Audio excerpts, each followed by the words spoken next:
So, isang diskarte na naman ang isi-share ko sa inyo once na meron kayong mga Bluetooth speaker dyan na ayaw nang gumana katgaya ng itong papakita ko sa inyo. So, ito is ayaw niya na talagang mag-power.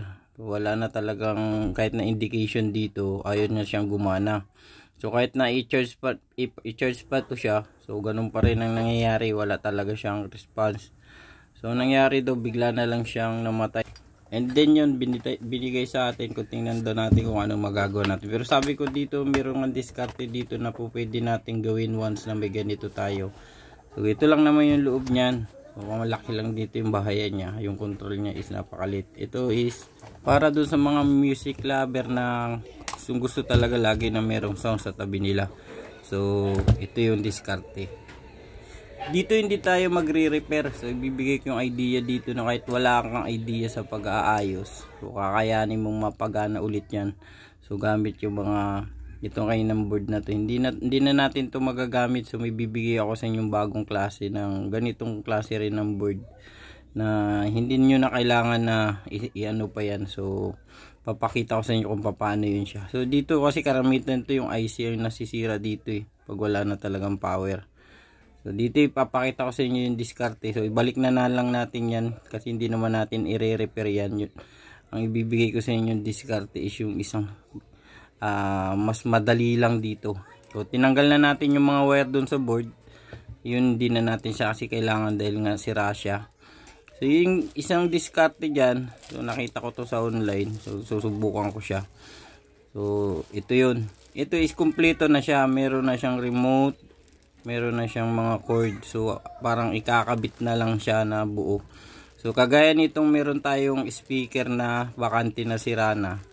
So ang gagamitin na lang natin dito is yung battery niya and yung mga speaker. So ito siya. So depende yan dun sa kung anong klase ng speaker na meron kayo. So basta mahanapan nyo siya ng tamang hindi babangga dun sa loob. So okay na okay yun. Kaya sa akin ito, so hanapan ko siya. Meron akong perfect na nakita dito.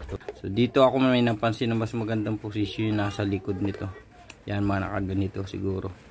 Pwede rin siya, hanapan nyo siya ng ano kung merong talagang bakante na hindi babangga dun sa loob nung box natin. So ito medyo malaki siya. So hindi babangga dun sa speaker. Kaya ito dito ko siya talaga ilalagay. So kung may mga ganito kayong sira, kagaya ng hindi nyo naman kailangan na sabi ko magre-repair niyan, no? Wala kang idea sa pag-aayos niyan, huwag nyo na ituloy yun. So ito is mura lang, nabibili sa online, 100 plus lang ang kuha ko nito. So yan, no? Meron pa siyang remote.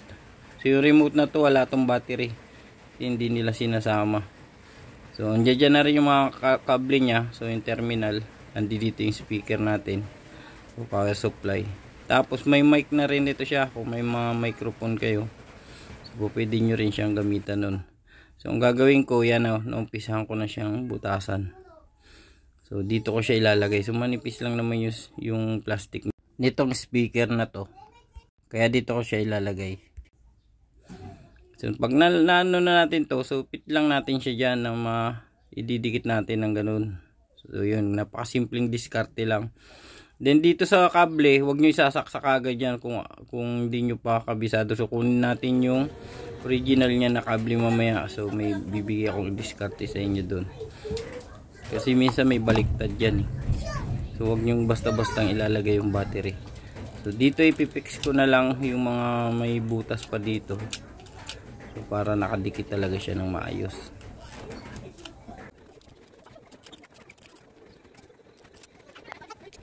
So after na pinalimig ko na yung kanyang dinikit natin kasi medyo mainit pa kanina. So ito yung bibigay kong diskarte. Huwag nyo, sabi ko nga, huwag nyo basta-bastang sasalpak yan. So compare nyo yan dun sa pinadala nilang kable. So kung mapapansin nyo, magkaiba yung kable dito. So baliktad. Kailangan natin itong pagpalitin para pumantay siya kasi yung positive na punta siya dun sa negative. Kaya pag nilagay mo yan doon sa board, malamang sira yan. So yan, pantay na siya ngayon. Alternate na yung ano niya, kulay niya. So ngayon plug na natin siya dito sa power. So yung mga speaker wala naman rin problema niyan kasi nga diretso na lang din yan ipa-plug yan sa dalawa. So no napansin niyo yung indication ng ilaw natin doon sa battery. So ibig sabihin gumagana na to, kaya lang wala siyang speaker. So sasalpak natin yung speaker. So kaya kung mapapansin nyo dito na dalawa yung saksakan ng speaker niya, yung isa yan para dito sa ilaw. Para kung napapansin nyo na may ilaw yung mga ganito, so doon yan, itong kulay itim na to. Yan, para yan doon sa indicate sa ilaw niya dito mismo sa speaker. So ganito lang ka siya kasimple gawin.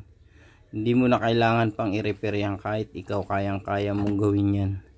Once na mayroon kang ganito. So alam naman natin tayo mga Pinoy, mahilig tayo sa mga sounds. So titistingan muna natin na kung gumagana siya, kasi mayroon pa siyang antenna nito sa FM. Bluetooth mode. So yun, narinig nyo naman na gumana na siya. So ang gagawin natin dito, try natin sa i-sounds muna natin kung gumagana siya. So i-connect ko lang siya sa cellphone ko. So mabilis lang to din bago natin ikabit yung kanyang antenna. So nandiyan na rin sa loob ng board kung saan yung antenna niya ilalagay. So makikita nyo rin doon sa board nito. Kasi kailangan natin ng antenna para sa FM nito, kung FM yung kailangan mo.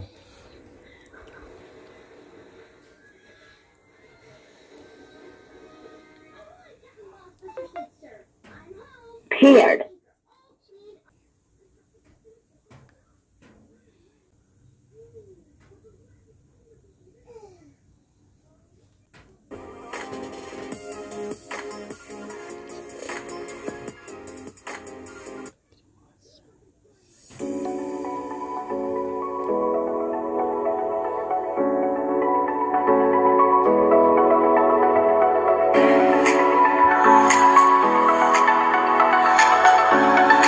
Ayun, narinig nyo naman na gumana na siya. So ang gagawin natin kasunod nito, ikakabit natin yung kanyang FM antenna.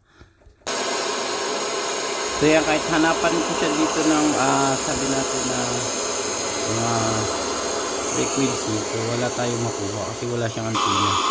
So ang gagawin natin, kakabit natin yung kanyang antenna dito. So buksan lang ulit natin to. So ayan. So makipansin nyo yan dito, nasa kabilang gilid yung pinaka-antenna nito. So yun yung natin, kakabitan natin. So ito yun siya. Yung nag-iisang wire, yan. Itong nag-iisang wire na to. So yan, dito natin kakabit yan sa may side na yan. So makipansin nyo, ito na siya, kinabit ko na siya kaagad. So yan na siya, ready na. Then pwede natin na siyang i-charge para meron siyang backup na power habang ginagamit natin siya, kasi ito is medyo nakatambay daw ito, hindi na masyado siyang, ayan, kita nyo naman indication nya. Kaya kung meron kayong mga ganitong klase na speaker, so yan yung discarding dapat nyong gawin, at wag nyong itatapon yung mga ganong klase. So yan, hanggang dito na lang. Sana meron kayo nakong discard dito and idea sa ating video. So stay safe and goodbye.